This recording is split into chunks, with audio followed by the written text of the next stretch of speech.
Pemerintah Kabupaten Gianyar diminta melakukan pengawasan ketat terhadap rekrutmen guru tidak tetap untuk menghindari kecurangan atau manipulasi. Pemerintah juga diharapkan memperhatikan keberadaan tenaga guru honor yang sudah memiliki pengabdian kerja untuk diangkat menjadi guru tetap maupun PNS. Tahun 2015, pemerintah Kabupaten Gianyar akan kembali merekrut sejumlah guru tidak tetap (GTT) untuk memenuhi kekurangan tenaga pendidik di daerah tersebut. Namun di balik itu, ada sedikit kekhawatiran akan proses rekrutmen GTT tidak transparan dan penuh kecurangan.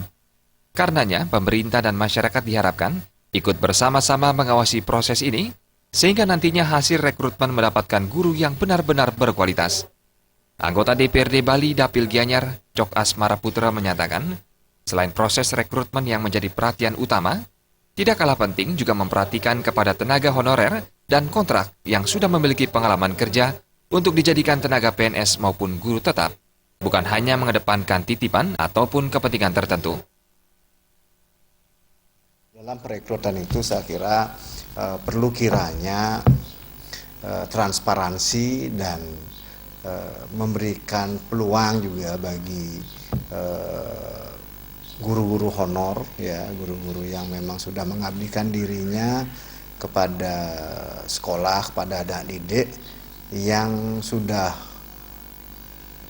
lama di dalam bidang pendidikan itu, tapi mereka sampai saat ini belum diangkat, dan sekaranglah saatnya saya kira pemerintahan Gianyar peduli terhadap mereka. Pengawasan ini perlu dilakukan karena jika dalam proses rekrutmen dilakukan asal-asalan, maka akan menghasilkan tenaga pendidik yang asal-asalan juga, sehingga menghasilkan anak didik yang juga asal-asalan. Trimaja dan Riasa, Bali TV.